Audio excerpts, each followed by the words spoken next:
Hello children, good morning. Welcome to geography class. Today we will continue chapter 22 Marine Life and Deposits.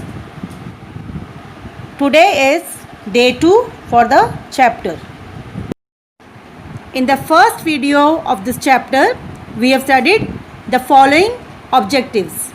Number 1, marine environment and the two realms of marine environment, pelagic realm and its two provinces, benthic realm and its two zones, modes of marine life and marine vegetation. Today we will study from page number 335 to page number 336. The objectives of today's class are marine deposits, two main groups of marine deposit on the basis of location and origin, terrigenous deposits and its types, pelagic deposits and its types. Now, let us start the chapter. First of all, let us see what do we mean by marine deposits. Marine deposits includes insoluble material, mainly rocks and soil particles transported from the land areas to the ocean by wind, ice, rivers, etc. Number 2, the remains of marine organisms. Number 3, product of submarine volcanism. Number 4, chemical precipitate from the sea water and the material from the outer space that accumulates on the sea floor. The systematic study of deep ocean sediment began with HMS Challenger expedition between 1872 to 1876.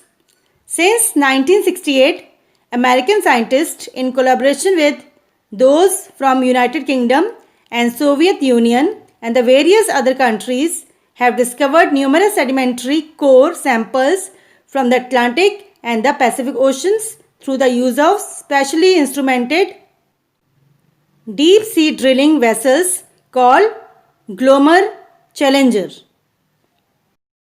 Marine sediments consist of deposits accumulated below the sea. They show great variety. There is debris from the wearing down of continents and volcanic mountains, the shells derived from the organism, minerals, precipitate, etc. The thickest collection of sediments in the world are in the oceans. Marine sediments deposited near continents cover approximately 25% of the seafloor, but they probably account for roughly 90% by volume of all sediment deposits.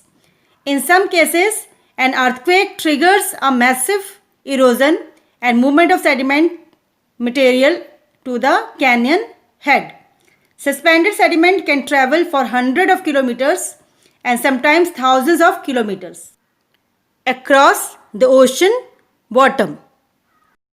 Now children, let us go through the technical terms that we'll study in today's class. The first term is marine deposit. All those materials which accumulate on the bottom of the ocean is termed as marine deposit. Terrigenous deposit, the deposit which are found in the continental shelf consisting of materials derived from the land. Next term is pelagic deposits. Fine-grained sediments deposited on the open ocean far from the land. Ooze, a soft deposit like mud found at the bottom of water bodies like rivers, seas and oceans. Organic deposit, a kind of liquid deposit of mud known as organic deposit which contain shells, skeletons of different sea organisms. Calcareous ooze, liquid mud that mainly contain calcium. Calcareous ooze, liquid mud that mainly contain calcium. Pteropod ooze. Calcareous ooze formed by the remains of sea animals named pteropod. Globigerina, a deposit formed from the shells and skeletons containing lime derived from the family of animals known as Foraminifera. Foraminifera, single-celled organism like amoeba with shells.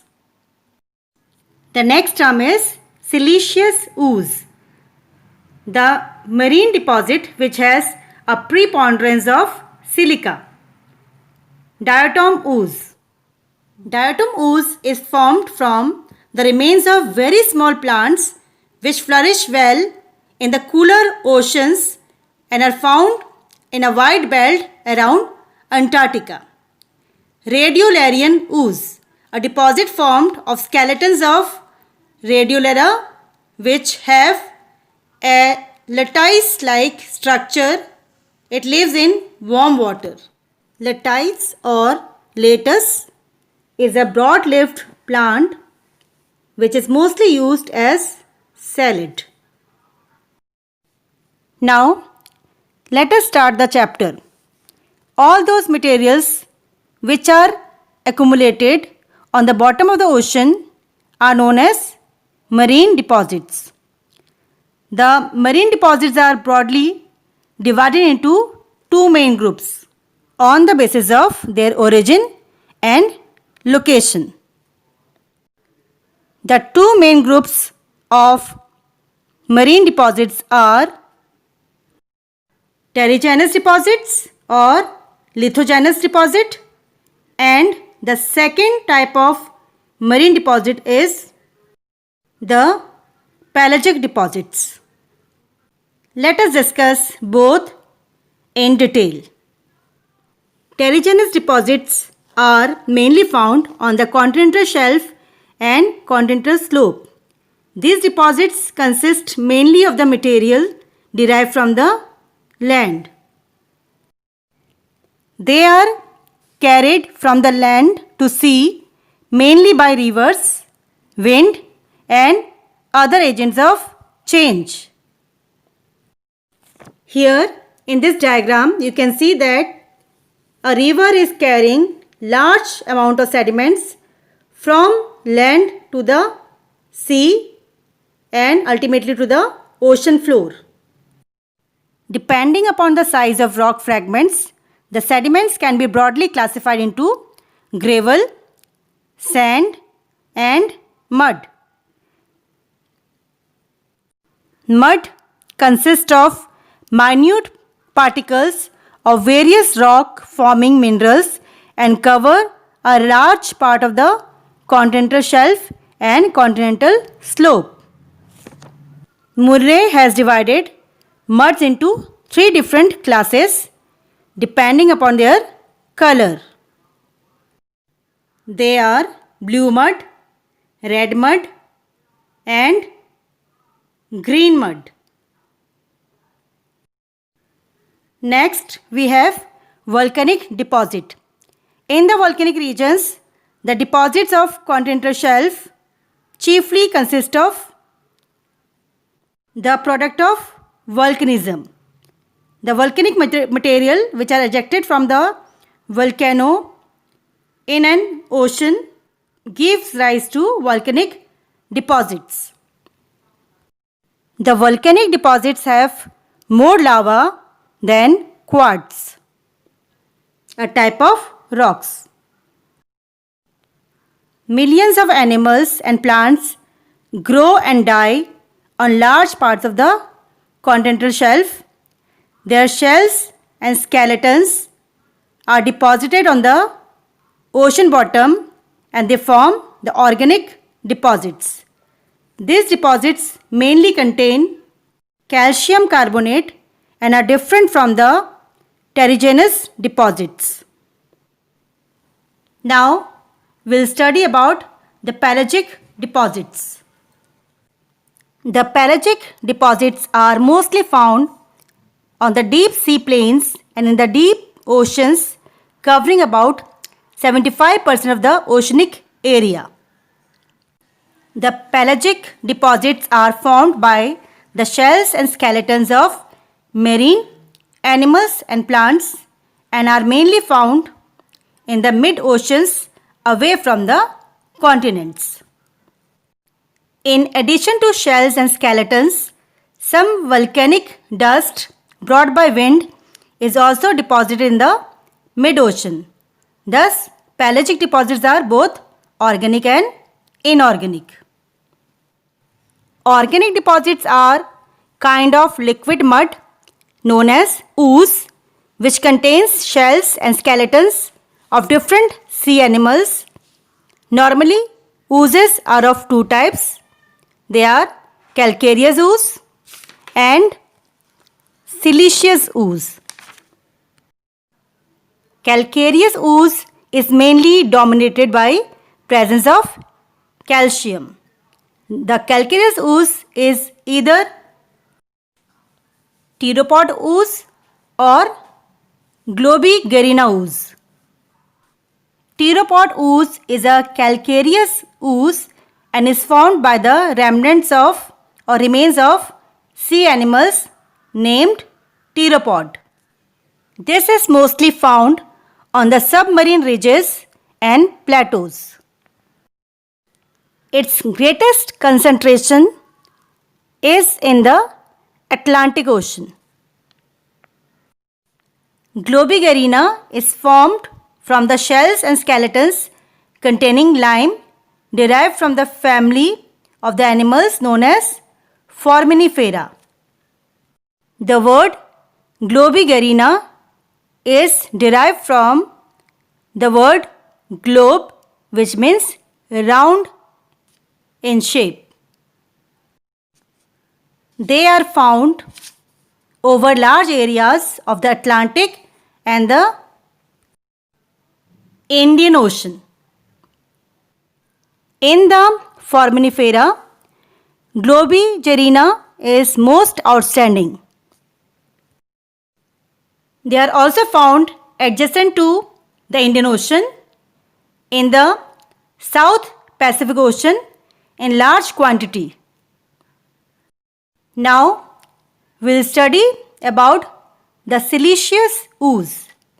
The siliceous ooze has a preponderance of silica. There are two types of siliceous ooze. They are diatom ooze and radiolarian ooze. Diatom ooze is formed from the remains of very small plants. Diatoms flourish well in the cooler oceans. They are found in a wide belt around Antarctica, where the water is very cold. A narrow strip is found in the North Pacific Ocean also. Next, we have radiolarian ooze. Radiolarian ooze is formed of skeletons of Radiolaria, which have a lattice-like structure. Lettuce is actually a plant with large leaves. It is mostly used as salad.